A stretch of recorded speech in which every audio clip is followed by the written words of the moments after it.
இந்த வீடியோ நேற்று எடுத்த வீடியோ. நேற்று பெரியவசரோட பர்த்டே. நேற்று பார்த்தீங்கன்னா கொஞ்சம் வேலையெல்லாம் பார்த்துட்டு பூ ஒடிச்சதுனால டயரில் என்னால் நைட் வந்து வீடியோ எடிட் பண்ணி வாய்ஸ் ஓவர் கொடுக்க முடியல. அதனால் இப்போ தான் எடிட் பண்ணி வாய்ஸ் ஓவர் கொடுத்துட்ருக்கேன். காலையில் எழுந்திரிச்சதும் பெரியவசர்கிட்ட போயிட்டு ஹாப்பி பர்த்டே சாமின்னு சொன்னேன்னா தேங்க்ஸ்மா அப்படின்னு சொல்லிட்டு பையன் பிள்ளை நல்லா தூக்கத்திலே இருந்தான். அதுக்கப்புறம் அவங்க அப்பா கிட்டே வந்துட்டு நாள் சொல்லியிருந்தேன் கொஞ்சம் மளிகை ஜாமான் வாங்கிட்டான்னு. உடனே பையனுக்காக பார்த்தீங்கன்னா ஏதோ மைசூர் பாக்கு கட்டு வாங்கிட்டு வந்திருப்பாராட்டுக்கு.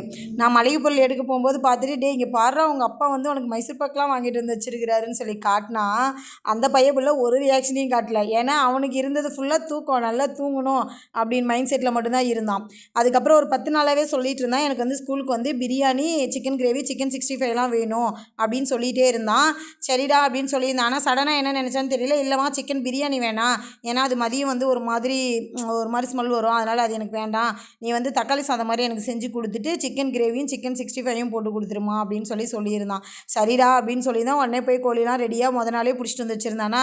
காலையில் நேரமாக எழுந்திரிச்சதும் அவங்க அப்பா வந்து பையனுக்காக பார்த்திங்கன்னா நேரமாக எழுந்திரிச்சு கோழிலாம் கட் பண்ணிட்டு வந்து கொடுத்துட்டாரு. நானும் அதுக்கப்புறம் வந்து தக்காளி சாதம் ரெடி பண்ணி கொஞ்சம் அதிகமாக தான் இன்றைக்கி 2 இப்படி அரிசி போட்டு செஞ்சுருந்தேன். ஏன்னா ஸ்கூலுக்கும் எடுத்துகிட்டு போகணும் பையன் அப்படின்ட்டு. அதுக்கப்புறம் சிக்கன் கிரேவி, சிக்கன் 65 போட்டு முடித்ததும் அவனையே பேக் பண்ண சொல்லிட்டேன். ஏன்னா நான் போட்டு வச்சேன் அப்படின்னா நீ கம்மியாக போட்டுட்ட பத்தலைன்னு சொல்லுவான், இல்லைனா எதுக்கு இவ்வளோ போட்டோம்மா, எதுக்கு நமக்கு அது, அவனையே வந்துட்டு பேக் பண்ணிக்கிறான்னு சொல்லிடலான்னு சொல்லிவிட்டு அவனையே வந்துட்டு எல்லாமே பேக் பண்ண சொன்னேன். அவனுமே பார்த்திங்கன்னா எல்லாமே கவரில் வந்து பேக்கிங் பண்ணி எடுத்துகிட்டு போயிருந்தான். போயிட்டு ஈவினிங் வந்ததுக்கப்புறம் கேட்டிருந்தேன். நான் சாக்லேட் பாக்ஸ் மட்டும் தான் ஸ்கூலுக்கு எடுத்துகிட்டு போயிருந்தான். ஏன்னா கேக் வந்து நாள் வாங்கி ஃப்ரிட்ஜில் வச்சுட்டோம். சரி அவன் போய் கேட்டான் ஏமா காலையில் கேக் கட் பண்ணிடலாமான்னு. இல்லை சாமி தம்பி வந்துட்டு ஸ்கூல் கிளம்பிட்டான், அதனால் நைட்டு வந்துட்டோம், வந்ததுக்கப்புறம் கட் பண்ணிக்கலாம் அப்படின்னு சொல்லியிருந்தேனா. உடனே ஸ்கூல் போயிட்டு வந்ததுன்னு கேட்டேன். எப்படி கண்ணே நல்லா இருந்துச்சானே, எல்லாருமே சூப்பராக இருக்குன்னு சொல்லியிருந்தாங்கம்மா அப்படின்னா. நமக்கு என்னங்க வீட்டில் அதுதானே தேவை, நல்லா இருக்குன்னு நம்ம சமைச்சதை நல்லா இருக்குன்னு சொன்னாவே அதுவே நமக்கு போதுமானது. சரி ஓகே அப்படின்னு சொல்லிட்டு பார்த்திங்கன்னா நைட் வந்து கேக் கட் பண்ண ஆரம்பிச்சிட்டோம். அவங்க அப்பா வந்து பால் கறந்துட்டு வேலையை பார்த்துட்டு இருந்தாரா. உடனே அவர் வரதுக்குமே மணி 8:30 ஆகிடுச்சு. 8:30க்கு மேலே தான் பார்த்திங்கன்னா இவனுங்களுக்கு வந்து வெண்ணிலா ஃப்ளேவரை விட பிளாக் ஃபாரஸ்ட்டு தான் ரொம்ப பிடிக்கும், அதனால் பிளாக் ஃபாரஸ்ட் தான் வாங்கியிருந்தோம்.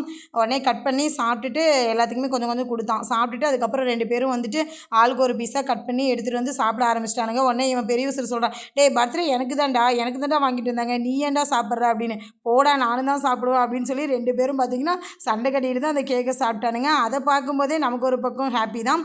இது மாதிரியான மினி விளாக்ஸ் பார்க்குறதுக்கு நம்மளோட சேனலை சப்ஸ்கிரைப் பண்ணி வச்சுக்கோங்க. Okay bye.